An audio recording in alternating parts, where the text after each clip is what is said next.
उड़ान के 1 घंटे बाद अचानक एक विमान रडार से गायब हो गया। एयर ट्रैफिक कंट्रोल रूम में बैठे अधिकारी हैरान रह गए।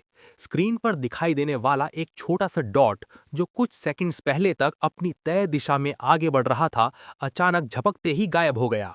किसी को समझ नहीं आ रहा था कि आखिर हुआ क्या है। हर कोई प्लेन की लोकेशन चेक करने लगा, लेकिन किसी को भी विमान का कोई सुराग नहीं मिल रहा था। ये कहानी सिर्फ एक विमान के गायब होने की नहीं है, बल्कि उस विमान को खोजने की वर्षों तक चली जद्दोजहद की कहानी है। 8 मार्च 2014 की सुबह थी। कुआलालंपुर इंटरनेशनल एयरपोर्ट पर बीजिंग जाने वाली फ्लाइट MH370 उड़ान भरने के लिए तैयार खड़ी थी। बोइंग 777 विमान में करीब 239 यात्री सवार थे। यात्री अपनी सीटों पर बैठ चुके थे और खिड़कियों से आती सूरज की हल्की किरणें केबिन को रोशन कर रही थीं। मौसम बिल्कुल साफ था। लोग अपने सफर को लेकर उत्साहित थे। किसी के चेहरे पर मुस्कान थी तो कोई खिड़की से बाहर बादलों को देखने का इंतजार कर रहा था। लेकिन किसी को ये अंदाजा नहीं था कि ये सफर उनकी जिंदगी का आखिरी सफर भी हो सकता है। विमान ने समय पर उड़ान भरी और सब कुछ बिल्कुल सामान्य लग रहा था। कॉकपिट में पायलट इंस्ट्रूमेंट्स पर नजर बनाए हुए थे। एयर ट्रैफिक कंट्रोल से लगातार संपर्क बना हुआ था। उड़ान अपने तय रास्ते पर आगे बढ़ रही थी, लेकिन कुछ समय बाद वो पल आया जिसने पूरी दुनिया को हिलाकर रख दिया। फ्लाइट के कैप्टन और एयर ट्रैफिक कंट्रोल के बीच आखिरी बातचीत हुई। उस समय मलेशियाई समय के अनुसार रात के 1:19 हो रहे थे। कैप्टन ने सामान्य लहजे में गुड नाइट कहा। इसके बाद अचानक विमान का ट्रांसपॉन्डर बंद हो गया। जैसे ही ये हुआ, रडार पर विमान की पहचान कमजोर पड़ने लगी। उस समय विमान वियतनाम के हवाई क्षेत्र में प्रवेश करने वाला था, लेकिन तभी विमान ने अचानक अपनी दिशा बदल ली। एयर ट्रैफिक कंट्रोल ने तुरंत संपर्क करने की कोशिश की। बार बार कॉल की गई, लेकिन कोई जवाब नहीं आया।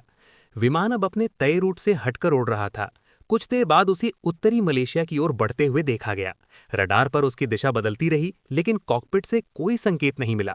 धीरे धीरे हर तरह का इलेक्ट्रॉनिक कम्युनिकेशन बंद हो गया।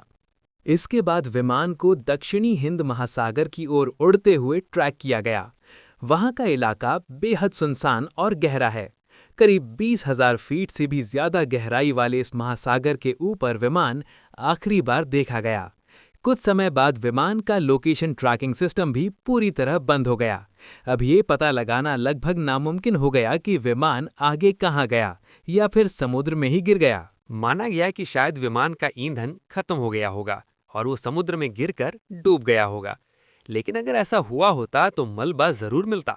समुद्र की सतह पर कुछ न कुछ संकेत जरूर दिखाई देते, लेकिन कई दिनों तक की गई खोज में कुछ भी नहीं मिला। न कोई टुकड़ा, न कोई शव, न कोई ठोस सबूत। दक्षिणी हिंद महासागर दुनिया के सबसे गहरे और खतरनाक इलाकों में से एक है। इसकी गहराई कई जगहों पर 7,000 मीटर से भी ज्यादा बताई जाती है। इतनी गहराई में अगर कोई विमान डूब जाए तो उसे ढूंढना बेहद मुश्किल हो जाता है। यही वजह थी कि खोज अभियान सालों तक चलता रहा। कई देशों ने मिलकर इस विमान को ढूंढने की कोशिश की।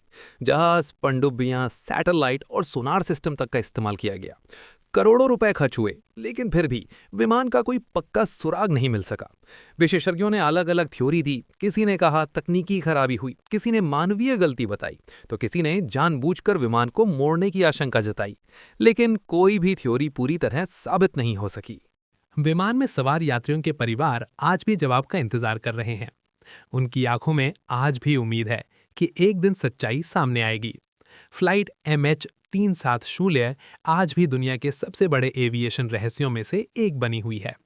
239 लोग उस दिन आसमान में कहीं खो गए और उनके साथ खो गया है एक ऐसा सवाल जिसका जवाब आज तक नहीं मिला।